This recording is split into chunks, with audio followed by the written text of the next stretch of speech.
Howdy mates, top of the afternoon to you. Today marks Monday, August 10th, 2026, and I have made a return to a region with which I visited 10 years ago, back in 2016.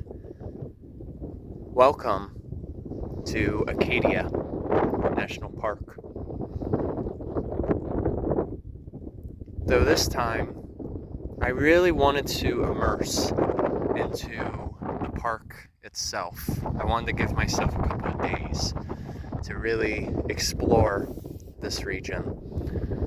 Because much as I am indeed grateful that my aunt and uncle brought me here 10 years ago, it was only for a very brief time in which we actually visited Cadillac Mountain, which is the tallest mountain in this region. And as a matter of fact, Cadillac Mountain is just to the north from where I am, which is a little over 1,500 feet in elevation.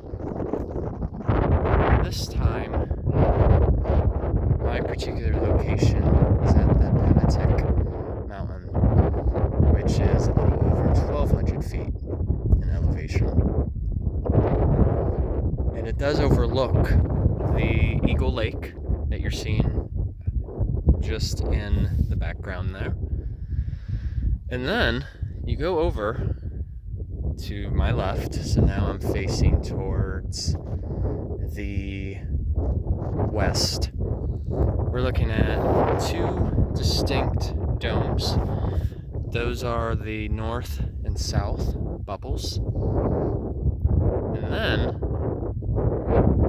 you have Jordan Pond.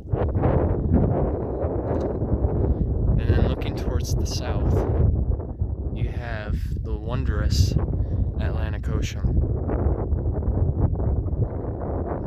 So, Acadia, as a matter of fact, comes from the Wabanaki, which, in approximate translation, it really means a place with fertile land.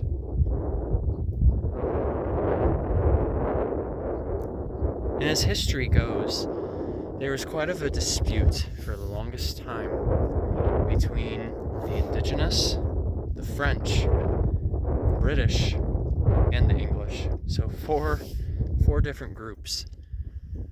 And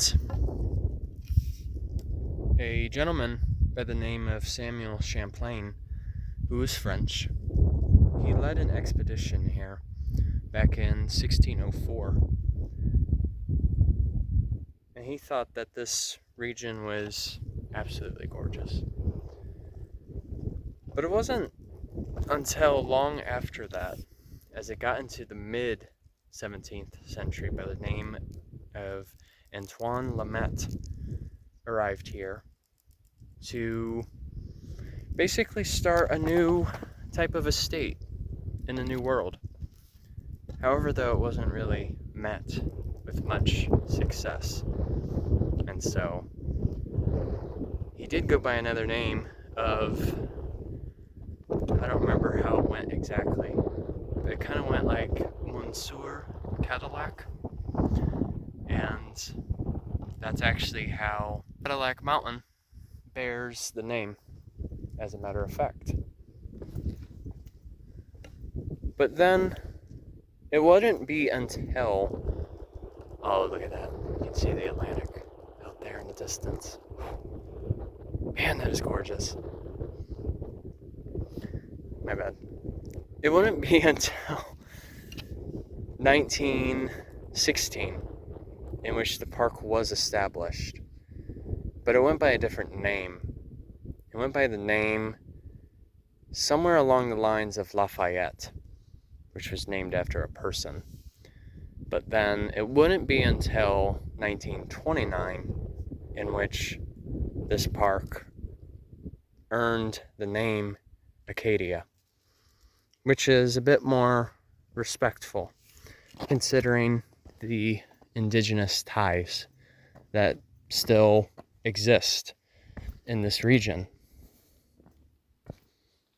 But something that's fascinating too is, aside from the history, it's also the geology. So at one point, you know what? I actually want to break it up into a second video. Hope you guys enjoyed this one, at least. But I think I want to do a more in-depth geologic film upcoming soon. Just want to break it up into a couple more pieces. Have a good one, you guys. Take care.